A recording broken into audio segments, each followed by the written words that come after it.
This woman vanished after meeting someone she met on Facebook. 39-year-old Melissa Lemoine was last seen in Tampa, Florida on the 14th of July 2023. She had been living in Lutz, which is around 15 miles away from Tampa. On the afternoon in question, a family member had dropped her off at the Frontier Travel Park on Nebraska Avenue. She had apparently been planning to meet with someone that she had met online on Facebook. The pair had apparently been speaking for a while, and it was planned that she would come straight back home that day. Now, the person that she had been communicating with remains unknown, and Melissa never made it back that day. She has not been seen or heard from since. Obviously concerned when she never came home, her family reported her missing straight away. They've made numerous calls to Melissa's phone to try and get hold of her, and originally the phone was ringing out, but now it just goes straight to answer phone. Anyone with any information, no matter how small they think it might be, is encouraged to get in contact with the police. This is the disturbing truth about Danny Phantom. Okay, so we all know who Danny Phantom is and Timmy Turner. But have you ever wondered why they look exactly the same? Well, that's because the show Danny Phantom is actually Timmy Turner's life as a teenager. After Timmy made his last wish to make him and all of his friends superheroes, Timmy grew up to be Danny Phantom, Chester grew up to be Dash, Trixie grew up to be Paulina, Tootie grew up to be Sam, and AJ grew up to be Tucker. And all of these characters kinda look exactly the same, just in different grown-up versions. And the crazy thing is, you can actually see them grown up in Danny Phantom. Many people believe this to be true, and others don't believe it at all. Like, for example, the eye colors are completely different, and even the skin tone on some of the characters. But what do you think about this? Do you think Danny Phantom is just Timmy Turner grown up? And if so, let me know in the comments. Everybody loved these two shows, and just imagine if they were actually connected. In my opinion, this theory is absolutely mind-blowing, and I kinda hope it turns out to be true. I accidentally killed my husband by pushing him from the 25th floor during an argument. My name is Amber Hilberling, and I was 19 years old at the time. My story is a mix of tragedy and injustice. On that day, my husband and I were in the midst of a dispute, and there had been instances in the past where he had been physically abusive towards me.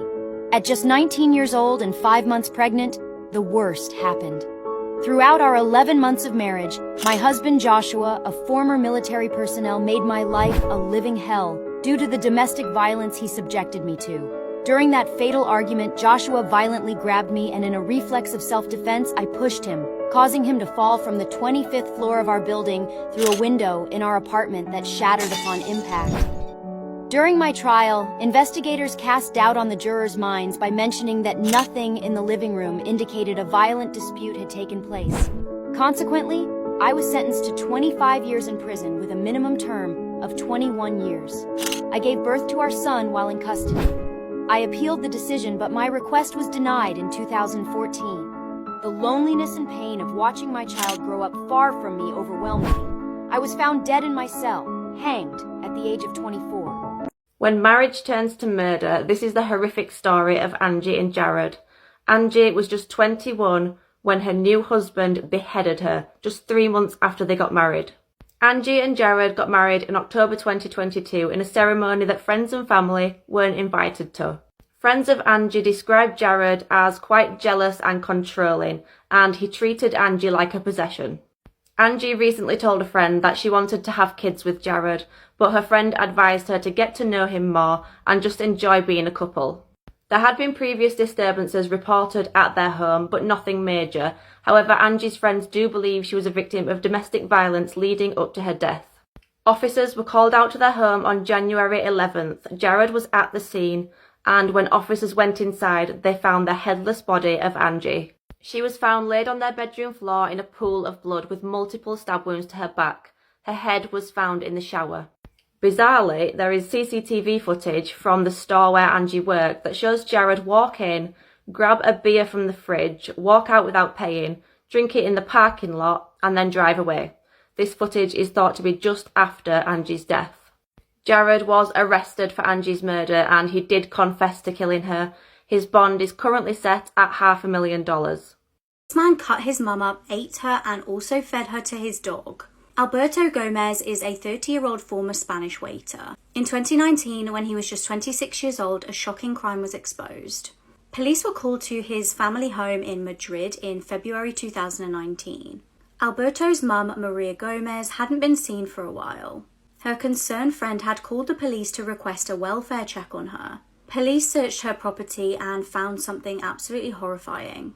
Maria's body parts had been chopped up into tiny pieces and stored in plastic Tupperware tubs. Her head, hands, and heart were found on the bed. It's reported that she'd been cut up into over 1,000 tiny pieces. Now, Alberto was dubbed the cannibal killer after he made a shocking confession to the police. When interviewed, he admitted to strangling his mother to death. He also confessed to dismembering her, and horrifically, he admitted to eating her remains. He said some were cooked and some were raw, and he shared them with his dog. He used a carpenter's saw and 2 kitchen knives to dismember his mother's body. It was revealed in court that he did regularly take substances and had been arrested 12 times for mistreating his mother. He'd also breached restraining orders multiple times. He claimed that he had been experiencing a psychotic episode during the killing. However, the jury rejected this claim and he was given 15 years and 5 months in prison.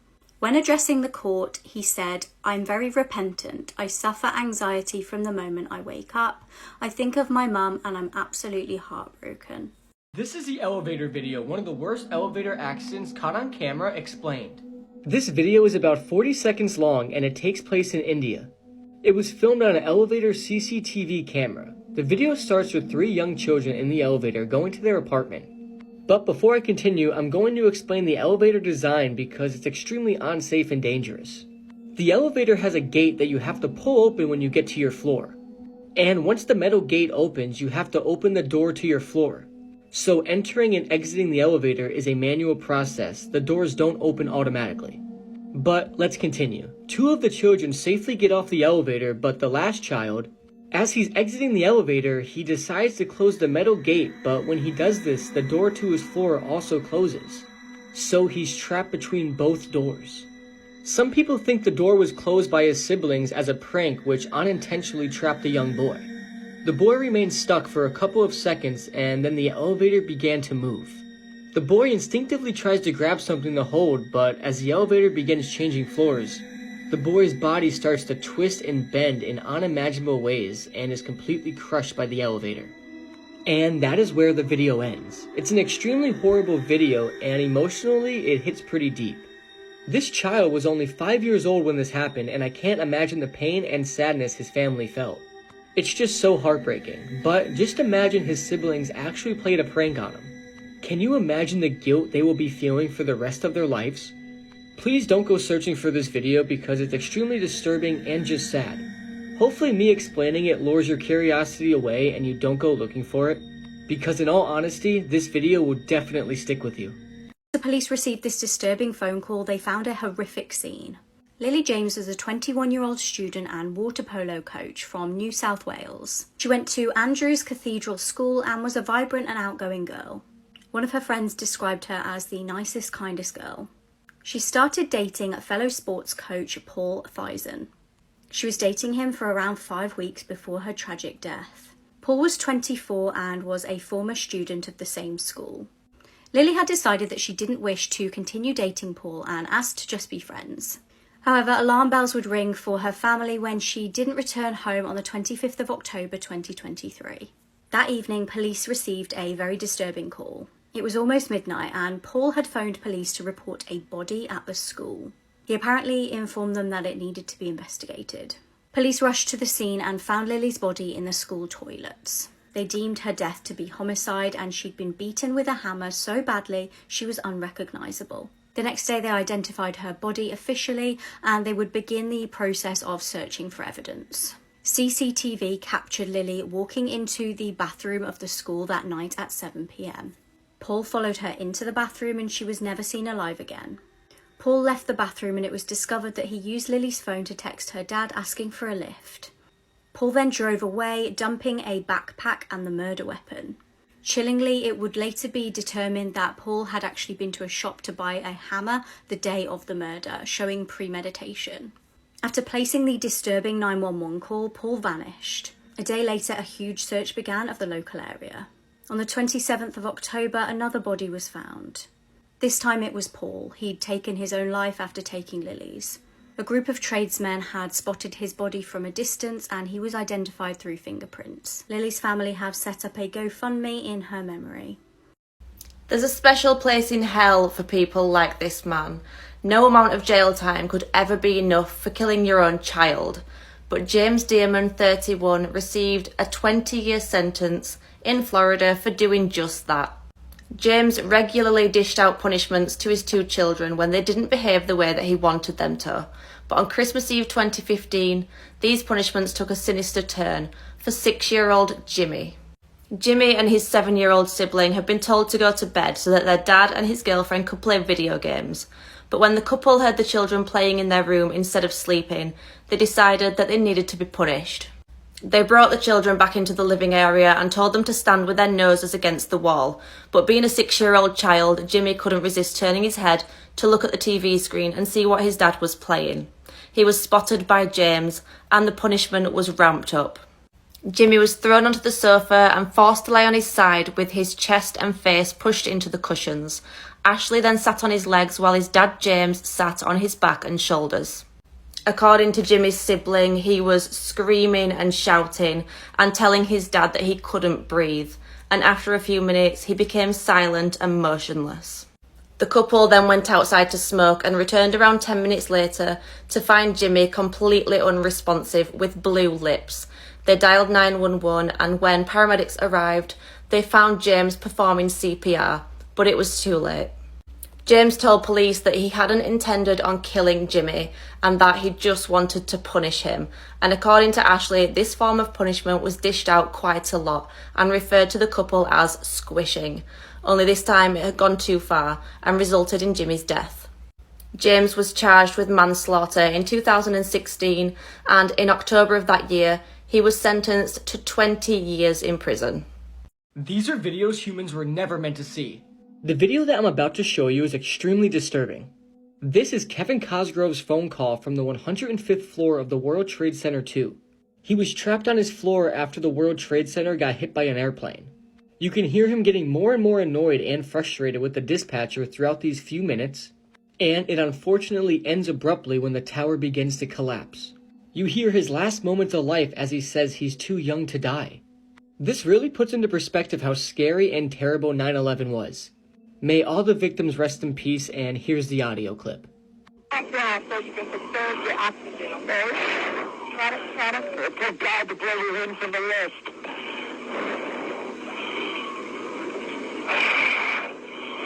It's really bad. It's black. It's iron.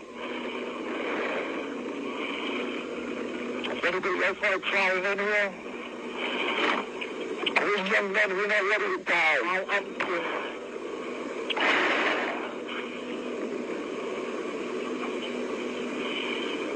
How the hell are you going to get my ass down? I need oxygen. They have a lot of apparatus on the You guys didn't see like it, lady. You get them in from all over. Get them in from Jersey. I don't give a shit, Ohio.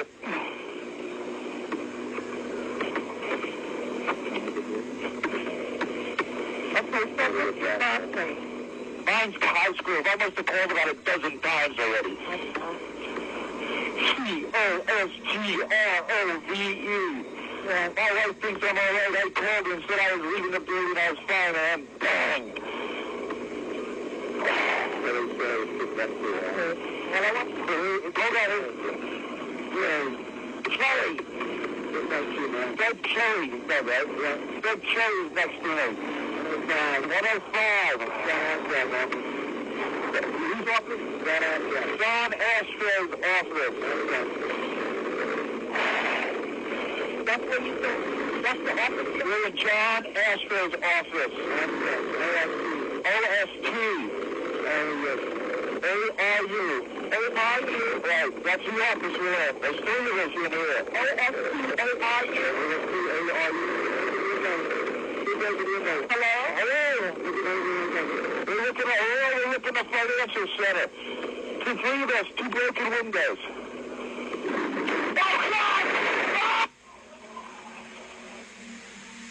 Message number 100.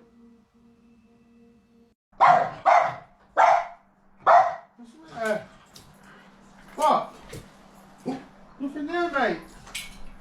Look at that. What? Look at that. This story about unsolved murders and abuse ring found in Michigan and other things that the government has covered up is going to blow your mind. Now, this is part 3 of the story, so if you haven't seen the other parts, go watch them because it's important, but let's get back to Christopher Bush. Christopher Bush is a very important figure in this whole conspiracy, so hold on a second. I got to fill you in on the Oakland County child killings. So at the same time that kids were being flown out to that private island, they were being filmed doing extremely horrific things with adults, they were being abused. These 4 children went missing and were later found murdered in the same area. And to this day, this case has never been solved. It's called the Oakland County child killings. It's really horrific. It's really disturbing. So each of these children were abducted on a snowy night. Their bodies were found later on, days later, in public places, and they had either been strangled or shot. And interestingly, they had all been bathed, they were fully clothed, and only the 2 boys had been assaulted. Some witnesses saw the children getting into a blue Gremlin, an old vehicle, with a man who resembled this, and they never found the guy, obviously. As time went on and children kept going missing and being found murdered, it gripped the communities in this area in Michigan, and it actually resulted in one of the largest manhunts ever at the time. But still, with suspect sketches, cars, everything, nobody was ever caught. And now we get back to this guy, Harold Lee Bush, an executive with General Motors, one of the biggest employers in the area at the time, very wealthy, very politically connected, and his son, Christopher Bush. Now, at the time when the Oakland County child killings were going on, Christopher Bush had recently been arrested. He was under suspicion of producing CP, if you know what I mean. He had assaulted children violently, and he was just a horrible person. And it's been alleged many, many times in the past that since the Oakland County child killings were happening 76 to 77, and this ring of CP production was happening on a nearby island from 76 to 77, they were connected. Some people believe that the children were being abducted, they were being brought out to this island, their deaths and the other things that happened to them were being filmed and sold to customers. And like I said before, Francis Sheldon, the pioneer of that whole CP ring, he fled the country and he was never questioned. He never gave any closure to the case. And this brings us back to Chris Bush. Now Chris Bush, the son of the executive, the guy that was under all this investigation and scrutiny for the abuse and for allegedly filming children, he unalived himself in 1978. But when police found the scene of his unaliving, it was highly suspicious. First of all, there was a bullet wound in the center of his forehead. He had allegedly unalived himself with a rifle, but there were 4 bullet casings found in his room. 4. There was no blood splatter on the sheets in his bed. There was no brain matter, nothing like that in the surrounding area. And I'm about to run out of time, but I got to show you the last thing that they found in the room that to me sells this whole thing, that it wasn't an actual unaliving. This island has one of the most disturbing histories in America, and no one really knows the full truth behind it. So like I said before, this island was owned by multi-millionaire Francis Sheldon, pictured right here. And Francis and a number of other local men from Michigan, including this guy, Gerald S. Richards, ran a boys' camp on the island. They would fly kids to the island on this airstrip, kids from the YMCA and other schools and communities in the area. And both the children and the parents of the children who attended this boys' camp were told that this was an island of fun where kids could relax. They had big brothers there. It was going to be totally safe. And this camp ran on this island for a period of years. Then one day, some of the kids who attended the camp began to tell their parents that the counselors or the teachers, the adults that were there on the island, had behaved with them in very, very inappropriate ways. They began telling their friends and parents that they were taken into these cabins pictured here on the island. They were assaulted. They were told to remove all of their clothing and that there were cameras all over the place. Well, it turns out that this guy, the multi-millionaire with political and business connections in the area, Francis Sheldon, was running a massive CP ring. And they had been abusing the children on this island under the guise of bringing them to a boys' camp for years, recording all of it, selling it across the world. And some of the more affluent clients of their business were even allowed to take trips to the island themselves to see some of these young boys. Now, this story bears an obvious resemblance to the story of Jeffrey Epstein, but there are some very, very strange things that are happening here that nobody knows about, and the government still refuses to talk about to this day. So let's talk about this guy, Gerald S. Richards. He was a gym teacher at a local Catholic school who went down for the crimes. and he was heavily involved with every aspect of this business, if you know what I mean. Well, it seems like through his political and business connections, Francis Sheldon was actually tipped off that he was about to be arrested and raided and charged with these horrific crimes. So Francis, before he could be brought to justice for these crimes, he actually fled the country in a personal plane. He then moved to France, got remarried, and died in Amsterdam, and never had to pay for any of the crimes that were committed here. But it's when we start talking about the murders that this story really starts to blow my mind. So take a good look at this guy, Chris Bush. This is Christopher Bush's father, Harold Lee Bush. Now, he was an executive with General Motors, and the family was obviously extremely wealthy. They were politically connected, and they were very connected to every business in the area. These guys had a lot of power. But back to Christopher Bush. This guy had assaulted a number of children. He'd been let out of prison, let out of jail in a very, very suspicious way multiple times, put on bail for serious offenses. And he was an alleged associate of the crime ring that was happening on North Fox Island. Meaning that, like I said earlier, he was one of those people who could afford to actually fly out to the island to do things himself. I'm out of time. Follow for part 3. This is where it gets juicy. John Wayne Gacy, the killer clown, did not act alone. This TikTok series is about to blow your mind, but there's a lot of information here, so proceed with caution. The case of John Wayne Gacy, the serial killer clown, is one of the most infamous true crime stories in American history. A brief overview of the case: in the 1970s, John Wayne Gacy murdered 33 young men. He buried them in the crawl space beneath his home and his yard, and he was connected to a number of different crimes. Gacy himself gained infamy because he dressed up as Pogo the Clown on the weekends and volunteered at hospitals and children's birthday parties. Now, the official story says that John Wayne Gacy acted completely alone. He had no help in carrying out any of these murders, but I really don't believe that that's the case. Through all of our research that we did for our podcast, we've determined that Gacy was connected to a number of other killers, pedophiles across America. And he even may have been connected to one of America's other most infamous serial killers, the Candyman out of Houston, Texas. So before we get into this, I want to state that I do believe that Gacy did murder some people, and I think he was very complicit in all of this, obviously, but I don't think that he acted alone. But why do I think that? So to start off, we need to talk about Jeffrey Rignall, this guy who was actually a survivor of John Wayne Gacy.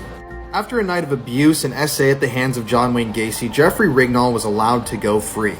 But what Jeffrey would go on to tell authorities and the media about what happened that night at Gacy's home is a major thing in this whole conspiracy. Now, Jeffrey would tell the police that while Gacy was essaying him, there was another man in the room. Now, whether or not this other man participated in the essaying or they were there to watch, it doesn't matter. Someone was watching this criminal act occur. He knew he could give a description of the guy, and he knew that someone else was there watching this happen. Then we get to Robert Bob Gilroy, who was a victim of John Wayne Gacy. So Robert Gilroy was abducted on September 15th, 1977. That's the official date that he went missing. He was supposed to show up for an event after that day, but he never showed. But John Wayne Gacy's plane tickets and records placed him as being out of the state at the time.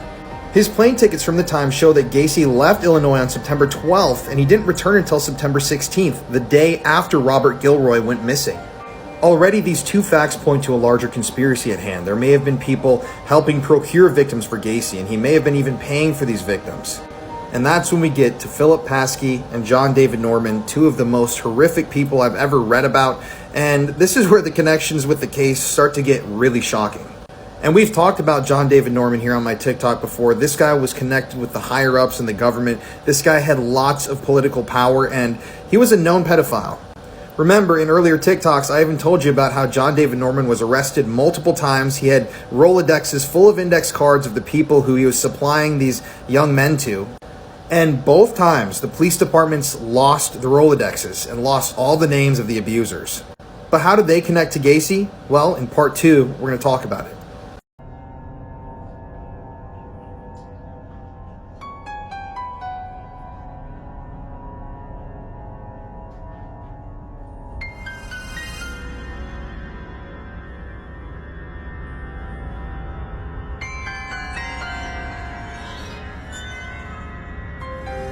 This pedophile was so terrible that when he was released from prison, they actually put out a public safety warning, warning people to stay away from this guy. This is James Alfred Cooper, who Canadian officials nicknamed the worst pedophile in Canadian history. So back in 1903, James was convicted of the brutal essays and torture of 6 children in Canada. And apparently he had used a number of torture devices to keep these kids from talking. He had used a cat o' nine tails, a cow whip, a cattle prod, belts, and sticks. I mean, 6 victims, they all went through so much, and this guy was responsible for all of it. James's background is shrouded in mystery. Nobody knows too much about what he went through as a kid, but he was convicted of assault when he was 22 years old back in 1958, and years later, his criminal career started out with burglary. So at first, when he would break into houses, he would just steal things for the thrill of it. He would take family photos, he would take fridge magnets, items from the kitchen, but that evolved into him wanting to wake up the people that he was robbing. He would stand over these people's beds, wake them up violently in the middle of the night, and then escape out of a window or through the door that he broke in through. But that evolved into a desire to SA people inside of their own homes. At one point, he SA'd a minor in their own home at knife point after waking them up in the middle of the night. He also did the same thing to a single mother while holding her at knife point. I mean, this guy was terrible, and it would only get worse. At one point, though, he married a woman named Patricia, who already had 3 kids. He would eventually have another child with her, and this is when the abuse of children began. And this is when the abuse really started. He would use these horrific tools to actually torture and abuse the children that were living under his own roof. And he did these mind games with the kids. He even made them eat things like their own excrement out of their pants while everybody in the house watched. I mean, this guy was sick and twisted. I mean, there's so much to the story that is so graphic and disturbing that I cannot talk about it here on TikTok. If you want to look it up, there's a great article online that explains this whole case, and it's just really hard to get through. But he would even do things like buy tubs of ice cream, rub it on his body, and make his children lick it off of him. He even at one point invited a neighborhood girl over with one of his own children, and he essayed both of them. Keep in mind, this whole time he was also physically abusing the children, beating them. He was verbally abusing them. He was just the worst person. I can't even get that across how bad of a guy this dude was. Eventually, though, in 1987, he finally was arrested and charged with doing all of these horrible things. Eventually, DNA would link him to some of the break-ins that he had committed as well, and the assaults that he had committed during those break-ins. And at the time, he was given a 30-year sentence. Now, that doesn't sound like very much, but in Canada, that was the longest sentence ever given in Canadian history for crimes like this. But unfortunately, with Canada's laws, this meant that he didn't have to serve that much time for what he had done to his own children, to all of these kids for so many years, to all the random people he had victimized during the break-ins. And in 2012, he was allowed to walk free from prison after only serving 21 years. He was paroled out. And that's what led the Toronto Police Department, like I said at the beginning, to release a public safety warning, warning people that this guy was out of prison, he was walking amongst them, and that they didn't know what he was going to do next. So at the end of the day, if his sentences would have been imposed consecutively instead of concurrently, he would have been in prison for 180 years, meaning he would have died in prison. But since they don't do that in Canada, he only ended up serving those 21 years. Now, there is a little silver lining. Shortly after his release, he was re-arrested for breaking the terms of his parole. And at the time, he was on chemical castration drugs. He was actually urging his doctor to give him less of them. But since he was a first-time offender, as they called him back in '93 when he was sentenced, he was released shortly after violating the terms of his parole. And once again, he is somewhere out in Canadian society doing God knows what. I just thought I should make this TikTok to let you guys know that he is out there. And he's dangerous. He is a terrible human being. I'm urging you, if you want to read more about this case, to look up the news article. It is one of the most disgusting things I've ever read. And yeah, this guy is really worst of the worst. I can't think of a worse individual than this guy.